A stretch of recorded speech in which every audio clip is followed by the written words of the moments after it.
और खबर ग्रेटर नोएडा से, जहां ग्रेटर नोएडा से एक बड़ी खबर सामने आ रही है, जिसमें एक मृत व्यक्ति के नाम से फर्जी दस्तावेज बना के प्लॉट बेचने का मामला सामने आया है। दरअसल ग्रैनो के सेक्टर ओमिक्रॉन 3 के भूखंड संख्या D256 में फर्जी तरह से कब्जे का आरोप है। ग्रेटर नोएडा निवासी वीरेंद्र सिंह ने ग्रैनो प्राधिकरण के सीईओ से लिखित शिकायत की है, जिसमें शिकायतकर्ता ने बताया कि सुकेश जौहरी की 7 मार्च 2017 में मृत्यु हो गई थी। आरोप है कि राजेंद्र सिंह ने एक फर्जी व्यक्ति के नाम से 8 मार्च 2018 में जीपीए अपने पक्ष में करा ली, जिसका रजिस्ट्री विभाग ने सत्यापन कराने तक की जहमत नहीं उठाई। राजेंद्र सिंह ने जीपीए के आधार पर अपनी पत्नी पूनम को लीज डीड ट्रांसफर कर दी और उस प्लॉट को पूनम ने 10 अक्टूबर 2018 को प्लॉट 2 व्यक्ति सीना व नासिर को बेच दिया।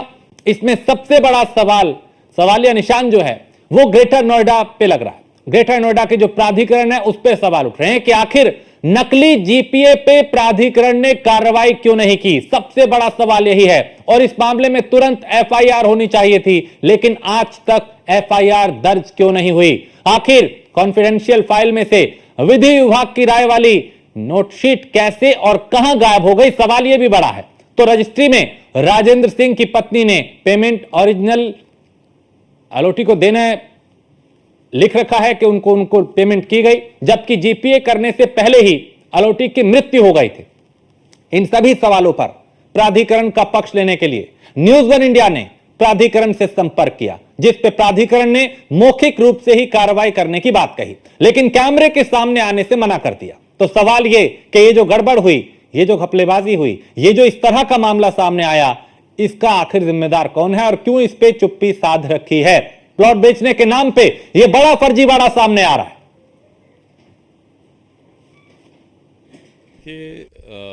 हम लोग ग्रेटर नोएडा में रहता हूं मैं, और कुछ शिकायतें कुछ लोग मेरे खिलाफ उल्टी सीधी करते रहते थे। उसी दौरान मुझे एक जानकारी लगी कि यहाँ पे ओमिक्रॉन में एक एक्टिविस्ट जो बन के अपना कार्य करते रहता है अथॉरिटी के अंदर, तो उसने एक मृत व्यक्ति का जीपीए करा के किसी और व्यक्ति के द्वारा, और अपने को उसने लीज़ कराई, फिर अपनी पत्नी को ट्रांसफ़र किया, फिर आगे अपने किसी और तीसरी पार्टी को कर दिया।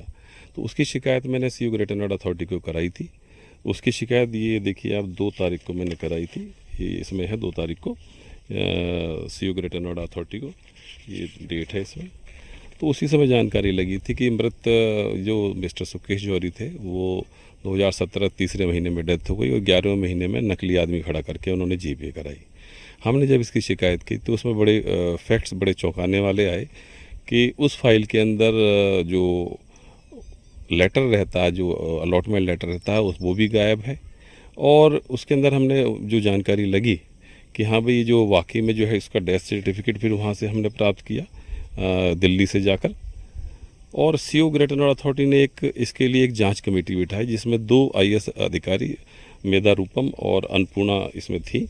उन्होंने अपनी जो है जांच की और जांच के दौरान ये पाया कि ये व्यक्ति जो है इसने वाकई में ये गलत कार्य किया है।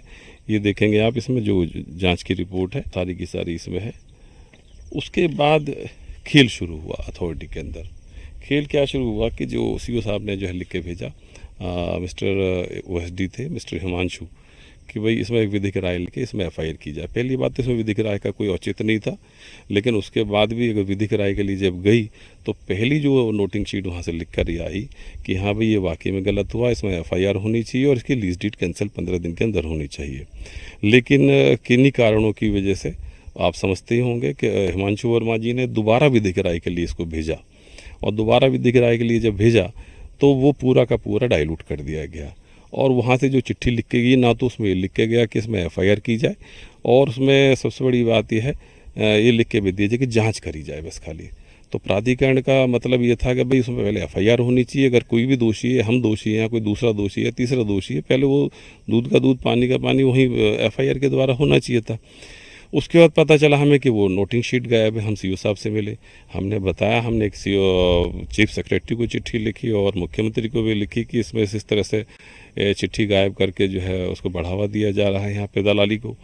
तो उस चिट्ठी के आधार पर सीईओ ग्रेटर नोएडा अथॉरिटी ने जो है वहाँ अभी एक एसीओ है प्रेरणा जी, उनको फिर जांच सौंपी और उसको जांच को सौंपने के बाद में थोड़ा सा एक ये फ़र्क ये आया कि अब उन्होंने पहली दफ़ा जो है खुल के एक चिट्ठी जो है पुलिस को लिखी है कि इसमें जो है एफआईआर की जाए। और इसमें भी जो है जो थोड़ा सा घालमेली है कि पहले आख्या करें जी फिर एफआईआर करें, जबकि जो कानूनी शब्द होता है वो ये है कि एफआईआर दर्ज करके आगे जो है जांच की जाए। तो अभी तक ये चल रहा है। आपकी शिकायत के बाद कितने दिन हो गए हैं कि जो चिट्ठी अब भेजी है? 2 अप्रैल से लगा लो, आज 5 महीने के आसपास तो होने वाले हैं। और बड़ी बात यह है कि जब इसमें हमने शिकायत करी तो सीओ साहब से हमने पूछा था सर इसमें हम शिकायत जब करें जब इसमें कुछ हो सकता हो। उन्होंने बोला 15-20 दिन या महीने भर के अंदर हम इसको निपटा लेंगे। इस व्यक्ति ने क्या कहा कि भाई ये हमारे खिलाफ भी जो उल्टा सीधा करता रहता है, उसके लिए जो है हमने जो है उनको बताया, मैंने कि ये सारे फैक्ट्स हैं, अब आप इसमें जो है जो भी करना है कार्रवाई करें। रुपए का ये मकान होगा कितनी क्या आज की डेट में तो 1.25 करोड़ रुपए से ऊपर का मकान है ये। और बड़ी बात यह है जब इसने जो अपनी बीवी को जो ट्रांसफ़र किया पूनम को, वो इसलिए किया कि अगर कोई भी आदमी खरीदेगा कोई भी चीज़ तो वो जो पैसे देगा वो आवंटी को देगा। तो इसलिए इसने क्या काम किया कि वो अपने पत्नी को इसलिए दिखा दिया इसने कि भाई उसमें पूर्व में दिखा दिए पैसे इसने कि हमने मूल आवंटी को दिए थे नहीं, ठीक है।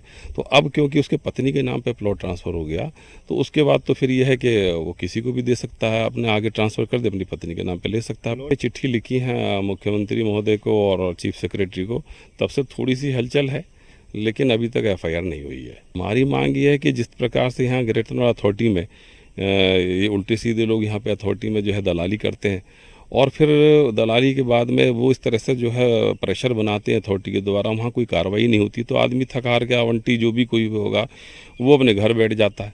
लेकिन हम लोग यहाँ के मूल निवासी भी हैं, इसलिए हम तो डेली जो है अथॉरिटी जाके इस बात को रख सकते हैं, इसलिए हम रख रहे हैं और इस आवाज़ को उठाएंगे, आखिर तक उठाएंगे जब तक न्याय ना मिले। कि ये जो आरोप हैं बिल्कुल निराधार हैं।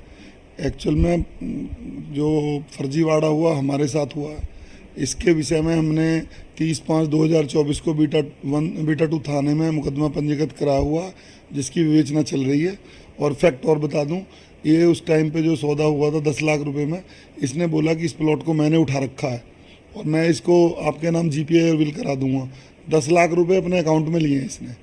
और ये माफिया इस पूर्व में भी 2 मुकदमे, एक मुकदमा बिसरख थाने में पंजीकृत है फर्जीवाड़े का, एक मुकदमा इसके कासना थाने में पंजीकृत है, तीसरा मुकदमा है। तीनों मुकदमे इसके खिलाफ हैं। ये कांग्रेस का बर्खास्त, उसमें कांग्रेस ने उसको लेके नौकरी के नाम पे, किसके नाम पे, ज़मीन बचाने के नाम पे भोले वाले लोगों से पैसे ठगता था। इसके खिलाफ तीनों मुकदमे आज भी थाने में पंजीकृत है, आप इसकी जांच कर सकते हैं। ये जो आप बता रहे हैं ये बिल्कुल बेसलेस है। फर्जीवाड़ा हमारे क्लाइंट के साथ हुआ है और उसमें पैसे उससे इसने अपने अकाउंट में लिए हैं, वो चीज़ तो कोई नहीं झुठला सकता। तो ये इसका धंधा पूरे इलाके में फर्जी गैंग चलाना, फर्जीवाड़ा करना, पूरा का पूरा जितने फर्जी काम है इस ज़िले में सभी इसके करता है। और 3-3 मुकदमे पंजीकृत हैं फर्जीवाड़े के इसके खिलाफ।